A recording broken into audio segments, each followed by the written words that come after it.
History is against Brentford as they return to top flight after 74-year wait. As Brentford prepare for their Premier League debut on Friday night against Arsenal, only a few of their supporters will remember their previous season in the top flight. It is neatly symmetrical that their last match at this level, on 26 May 1947, just happened to be at home to Arsenal. The day before, England played Portugal in a friendly in Lisbon, running out convincing winners by 10-0 with 4 goals each from Tommy Lawton and Stan Mortensen, and 1 apiece for Tom Finney and Stanley Matthews.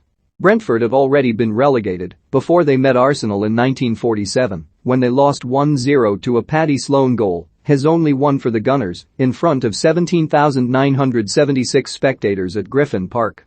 There will be a similarly sized crowd at Friday's match at the Brentford Community Stadium, which hosted its first game in August last year after Griffin Park closed its doors after 116 years. Born in March 1947, a couple of months before the club's last game in Division 1, Peter Gillam aka Mr. Brentford is giddy with anticipation. Gillam combines his duties as player care manager with being the club's matchday announcer, and he is looking forward to getting behind the microphone on Friday night. I don't have any special plans for what I am going to say. As with every game, it will be entirely off the cuff. Gillam is going to cherish every single second of their return to the top flight, and he does not believe the players will be overawed. It's the perfect match to start, Gillam says. Arsenal is a special name, a London derby at home, on a Friday.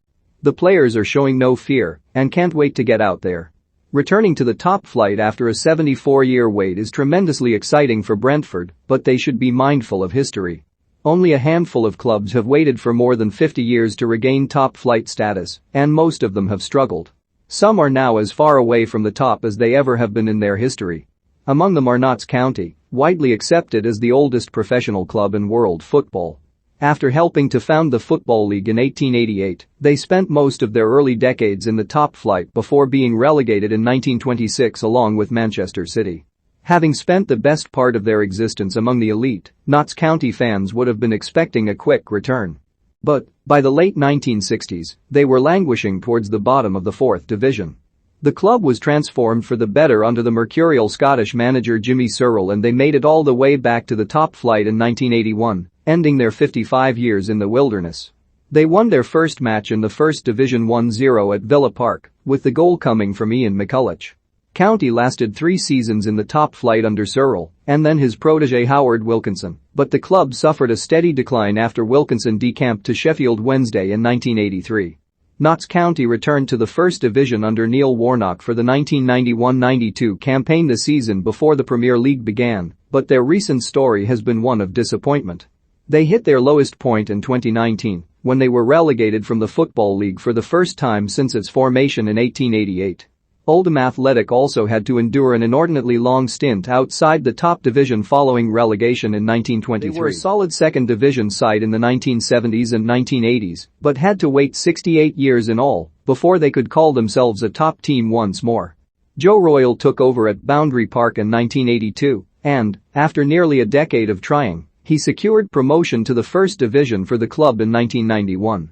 They survived for 3 seasons, becoming one of the original Premier League clubs, before going down in 1994, the same season in which they came within a minute of the FA Cup final. They have never really threatened to get back, and are currently in their 4th successive campaign in League Two. In all, 6 clubs have returned to the top division after gaps of more than half a century. When Bristol City returned to the First Division in 1976 after 65 years, their promotion was masterminded by Alan Dix, who blended youthful local talent such as Chris Garland with players brought in by an impressive scouting network, including Scottish teenagers Jerry Gow and Tom Ritchie, who became the backbone of the team. Their first game back, in August 1976, was a notable 1-0 win away at Arsenal. The Robins were among the elite for 4 years before being relegated in 1980. They nearly returned in 2008 when they reached the final of the Championship playoffs, only to lose 1-0 to Hull City at Wembley, Dean Windass settling the game with a cracking volley. When Cardiff City won the Championship title in 2013 under Mauky Mackay, not only did they secure their first season in the Premier League, but they also ended a spell of 51 years in the lower divisions. The Bluebirds finished bottom of the table in their first season back, bouncing back 4 years later under Neil Warnock, only to go straight back down. Bradford City had to be the most patient of all. Their spell outside the top tier lasted 77 years. Just like Brentford, their last match in the First Division, back in May 1922, ended in a 1-0 defeat by Arsenal, and they were relegated alongside Manchester United. Their long wait ended when they reached the Premier League in 1999 under Paul Jewell, winning a thrilling final match of the season 3-2 at Molineux to secure promotion. On their return in August 1999, they won their first match 1-0 away at Middlesbrough courtesy of a late Dean Saunders goal. They eventually survived by beating Liverpool in their final match of the season thanks to a David Wetherill goal.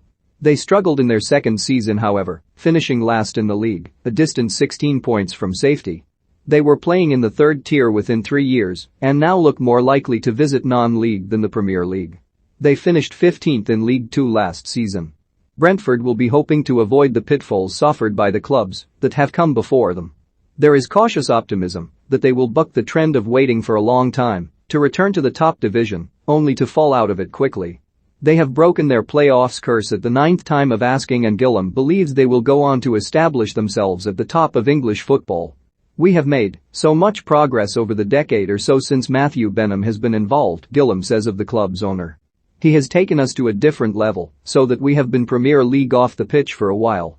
Now we have the chance to prove ourselves on the pitch. This article appeared first on the Football Mind. Follow Richard Foster on Twitter.